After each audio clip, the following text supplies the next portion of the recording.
Woo! It's Friday!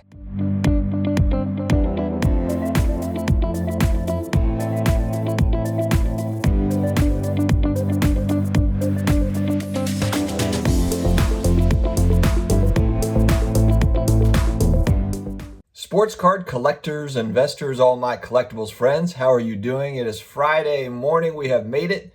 I just kind of rolled out of bed, kind of like my usual deal that I do sometimes. Just thought I would go ahead and make my video early so we can get on with our day, on with the weekend. I've actually got a day off of work today, so I'm going to try to actually get some things done around the house, etc. So, guys, thank you very much for joining. If you are new here, we have more than 430 videos on this channel all about collectibles, personal finance, a lot of sports card talk here, and come out with daily videos for the most part. So thank you very much. Hit that subscribe button, karate chop the notification bell, as my son would say, and thank you again.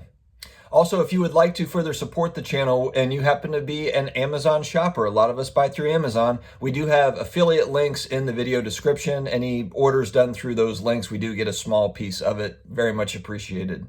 All right, guys, today we're talking about, I think, is an equally important topic as, you know, all the good things that are happening in the hobby. There is kind of a dark side to the hobby. It's not always sunshine and rainbows all the time. As much as I try to stay positive, and overall I think I'm a pretty positive person. That's kind of my mantra. I try to stick to it. I do think that being positive more than negative has just an overall better impact on my life and my own mental health. But I think it's also really important, and if you watch my channel, you know I really try to hit both sides of this debate, of this conversation, is because there is, you know, while there is so much talk of, you know, the exciting big sales and kind of the ascension of, you know, sports cards and collectibles as an asset class is becoming more and more of a legitimate asset class, there are also certainly, you know, dark sides. There's things that we need to, you know, to watch out for sure. And also, you know, it's not working out for everybody. It's not always, you know, a gain for everybody. There's ups and downs for sure for everyone, but there's also people that, you know, get too deep in and have a rough time.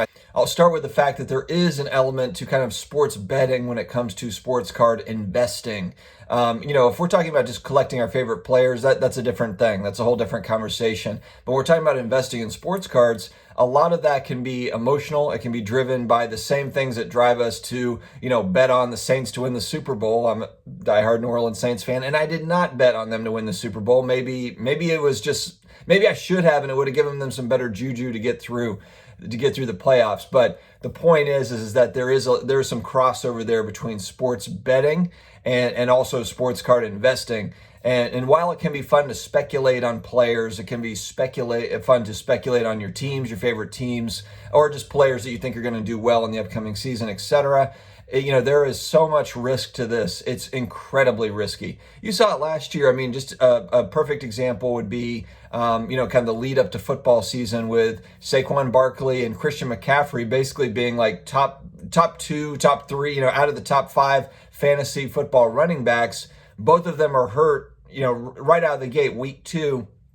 And, you know, so if you were somebody that came from that fantasy football world, sports betting world over to sports cards, and you bought a ton of expensive, you know, McCaffrey, Barkley stuff, and you were looking to kind of buy and sell that in the short term, then, you know, that did not pan out for you. Now, look, there's a new season coming. There could be another opportunity to sell it, but it all depends on kind of where did you buy? Did you buy at a high price?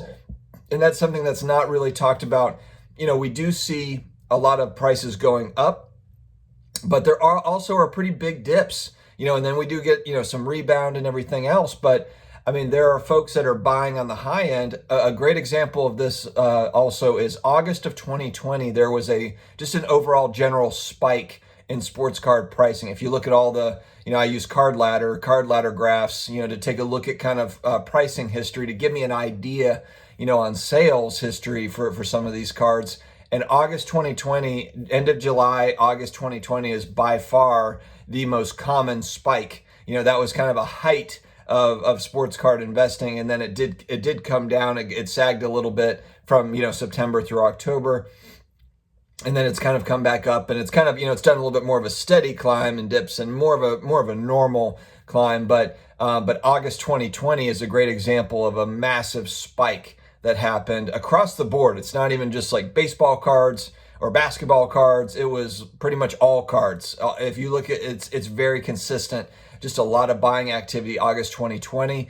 And if that's when you got in, if you got in at that point, then you might be underwater on some of this stuff, or all of it, for that matter. So, this whole idea that everyone's just making a boatload of money, I've said on the channel many times, this is not a get rich quick plan at all. It's not even close to that. Prices have gone up. The real money was made as if you were already collecting this over years and years, and then you just happened upon this huge boom in sports cards and you already had the important cards. That's where the real money was made. Now, there is buying, flipping, kind of laddering up opportunities, but that's all very risky business. It's very risky business. And I've heard from people, that have come to me too and just said like, hey, this has been it's been a blessing in the sense that, I've got a card community during a hard 2020, I've done well, I've profited. But there's also been instances where, I've received information of like, hey, I got into breaks too deep. People have reached out saying, I got too deep into breaks and I spent thousands of dollars, that I probably shouldn't have. And look, money troubles can be, that's just an extension of bigger problems. If you have money problems, that can ruin marriages, can ruin relationships, can ruin friendships. You might have best friends, over a long period of time that you went in on a big card and now it's down for whatever reason. And so there are certainly huge risks involved with investing in sports cards. So really assess that. If you're just starting into this, or you've gotten in 6 months ago, 12 months ago, are you collecting or are you investing? And which part of it is which? You can do both. I do both. I collect and I invest, but I really think hard before making a purchase. The other thing I think about too is, if I get stuck with this, am I going to be happy getting stuck with it? So I typically never buy anything, even if it's something that's hot, but I'm just not interested in it. I don't buy it. I don't go out and buy it. So think about that. Is this something that I'm okay being stuck with for a period of time? And maybe I'll be able to sell it down the road. But that's something that you really have to ask yourself is, am I okay just holding this for a while? Do I think it's cool anyway? Think about that when you're buying cards. Make sure it's money that you can afford to lose too. I hear people say like, oh, I want to do this as a business, and it's like, and look, I really respect that. And I think that it's certainly possible to do that. And I think that there's people that have done that, but is that common? No. And what's your business plan and all that? There's so many things that go into that. You have to be highly disciplined. And you also, think about it from the standpoint of right now is kind of a side hustle. It's a fun side hustle, but when it becomes your full-time job, and it becomes, you're paying your bills with your card sales. Is it as fun of a hobby, or is it more stressful at that point? Is it worth it? Is it worth it? So, for those that are thinking about doing this full time, 100%. I think it's one of those things where it's like, if you can do something you love, if that's your job, then awesome. But there's so many different variables that go into making that decision. So make sure that, you really have done all the variables. If you're opening a sports card store, a lot of these sports card stores do really well based on allocations of product. They have allocations, so they get product at retail price or at warehouse price or whatever, and they're able to resell and make money. If you don't have allocations, then to me, it's like, why would I have a brick and mortar if I'm just selling cards? I can do that online. So anyway, but that's just a thought. There's so many different things, and maybe you have all sorts of different layers to your business plan where it makes sense to maybe have a brick and mortar. Those are just things to think about, but I wouldn't rush into that decision. We all get locked into FOMO type buys. I do too. I don't necessarily buy at all-time highs, but I have tried to catch things on the way up for sure. But one thing too is, don't be afraid to buy dips. I think that people, we're always on kind of an emotional roller coaster, but I think that there's such a short-term mindset with a lot of people to where if you see something that really kind of got hot, but then it really came down hard, there's people that will just kind of sell off quickly, panic sell. It's no different with any market. If you're dealing with real estate or you're dealing with the stock market, panic selling and making emotional selling, or panic buying and making emotional buys, that's where you get it. You can get into trouble. So don't be afraid to buy dips. I kind of wait for that. You could argue right now modern basketball cards have really cooled off over the last couple of months. Is it a buying opportunity? I don't know. You'll have to figure that out for yourself, and which players and which sets. There's so many layers we talk about on this channel. There's so many different variables that go into it, but there's certainly been a sag in pricing. If you look over the last 18 months, is that going to continue on downward? Could it come back up? That's what makes this fun. That's the speculation part that makes it fun. So I always buy into players, not into trends. So like if there's a certain player that I like, then I go after that player that if I think that they've got potential over the next few years, I'll go after that particular player.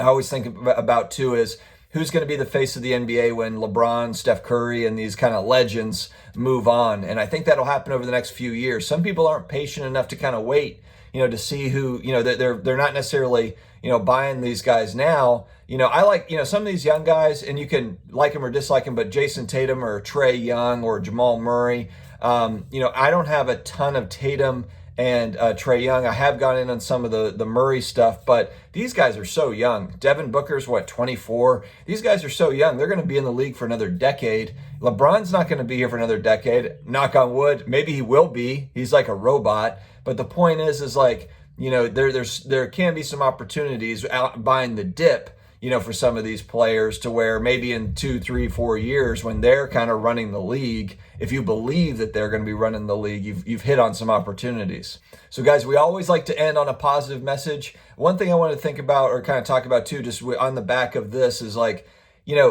take care of yourself. Self-care is so important. We always get kind of caught up in the daily stresses of life. I certainly do. I haven't slept very well over the last couple of months for a variety of reasons. And so I think it's important to just take care of yourself. So don't forget about that. You only have, one kind of shot here. And so we have to make sure that we're, taking care of ourselves, whether it be physically or mentally, et cetera. All of those things need to be prioritized. And I know that can be easier said than done when you have obligations, responsibilities, family, et cetera.